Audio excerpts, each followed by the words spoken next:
नमो पार्वती पदे पवनसुत हनुमान बजरंग बली की जय बजरंग बली की जय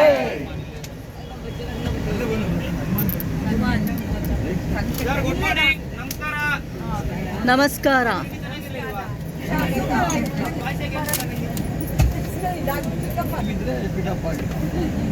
ನಾವೆಲ್ಲ ಈ ದಿನ ಶುಭ ದಿನದಂದು ಚಾರ್ಧಾಮ್ ಯಾತ್ರೆ ಮಾಡ್ತಾ ಇದ್ದೀವಿ. ಚಾರ್ಧಾಮ್ ಯಾತ್ರೆ ಪ್ರಯುಕ್ತ ನಮ್ಮ ಕಂಪನಿಯ ಮಾಲೀಕರಾದ ಗುರುಮೂರ್ತಿರವರ ಕಡೆಯಿಂದ, ನಮ್ಮ ಕಂಪನಿಯಲ್ಲಿ ಕೆಲಸ ಮಾಡೋ ತಂಡದವರ ಕಡೆಯಿಂದ ತಮ್ಮೆಲ್ಲರಿಗೂ ಆತ್ಮೀಯವಾದ ಸುಸ್ವಾಗತವನ್ನು ಕೋರುತ್ತಾ, ಮೊದಲನೇದಾಗಿ ಏನಪ್ಪ ಚಾರ್ಧಾಮ್ ಅಂತಂದರೆ ಇಲ್ಲಿ ಹೇಳಿರುವುದು ಗಂಗೋತ್ರಿ, ಯಮುನೋತ್ರಿ, ಕೇದಾರ್, ಬದ್ರಿ. ಇದು ಚಾರ್ಧಾಮ್ ಅಲ್ಲ.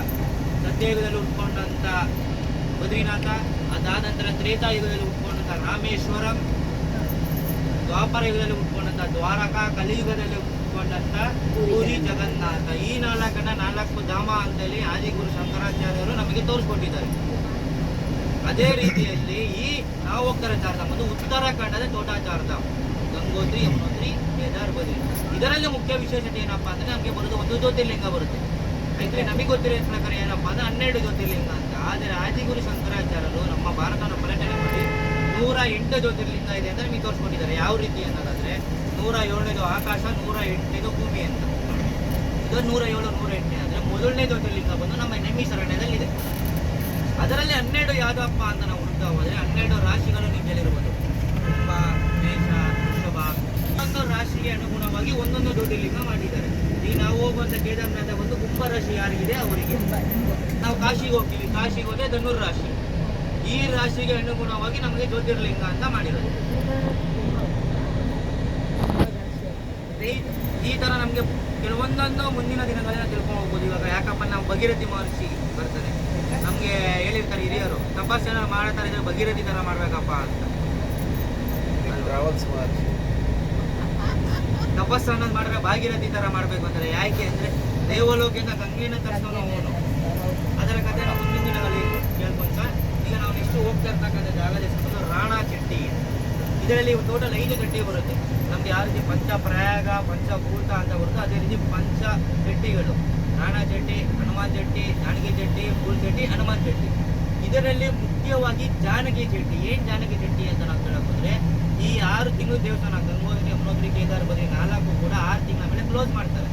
ಕ್ಲೋಸ್ ಮಾಡೋ ಮೇಲೆ ಅಲ್ಲಿರ್ತಕ್ಕಂಥ ಮೈನ್ ಮೂರ್ತಿ, ಉತ್ಸವ ಮೂರ್ತಿ ಅಂತ ಹೇಳ್ತೀವಿ ಗೊತ್ತಾ, ಆ ಮೂರ್ತಿನ ಜಾನಕಿ ಚೆಟ್ಟಿ ತರಲಿಕ್ಕೆ ಪೂಜೆ ಮಾಡೋದು, ಅದನ್ನ ಜಾನಕಿ ಚೆಟ್ಟಿ ಅಂತ ಕರೀತಾರೆ. ನಾವು ಇವತ್ತು ಹೋಗಿ ಒಂದು 5:30, 6 ಗಂಟೆ ರೀಚ್ ಆಗ್ತೀವಿ. ಇದು ಎಷ್ಟು ನಾಳೆ ಬೆಳಿಗ್ಗೆ ಒಂದು ಟೈಮ್ ಹೇಳ್ತೀವಿ. ಹೇಳ್ಮೇಲೆ ನಾವು ಹೋಗ್ತೀವಿ ಯಮುನಾದೇವಿ ದರ್ಶನ ಮಾಡೋದಕ್ಕೆ.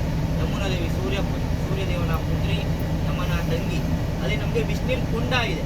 ಯಾವ ರೀತಿ ಬಿಸಿನೀರು ಕುಂಡ ಇದೆ ಅಂತ ನೋಡೋದ್ರೆ, ಭೂಮಿ ಒಳಗಡೆಯಿಂದ ಯಾವುದೇ ಬೆಂಕಿ ಹಾಕಿ ಅಲ್ಲಿ ಯಾರು ಸೃಷ್ಟಿಸಿಲ್ಲ, ತನ್ನಷ್ಟಕ್ಕೆ ತಾನೇ ಭೂಮಿ ಒಳಗಡೆಯಿಂದ ಬರ್ತದೆ. ಯಾವ ರೀತಿ ಅಂತ ನೋಡೋದ್ರೆ, ಕಾಶಿ ಯಾರು ಹೋಗಿದ್ದೀರಾ?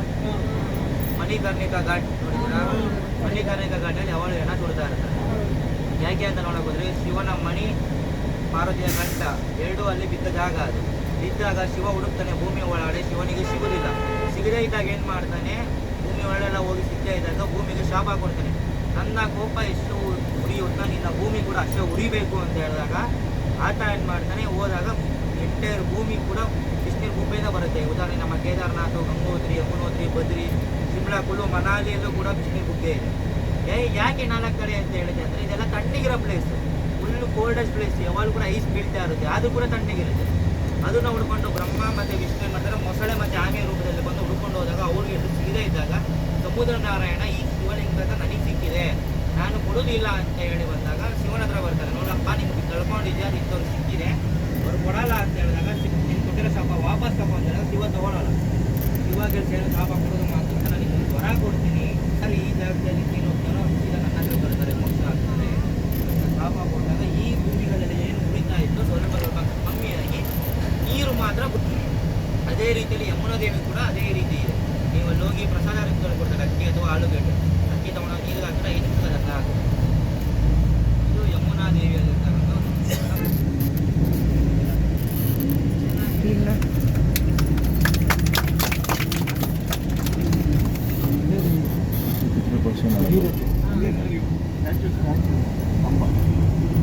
ಪಾರ್ಕ್ ಇದೆ. ಪಾರ್ಕ್ ಒಳಗೆ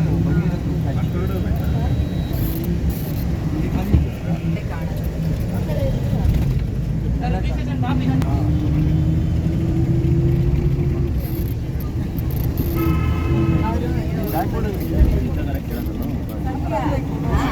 ಕಾಪಡ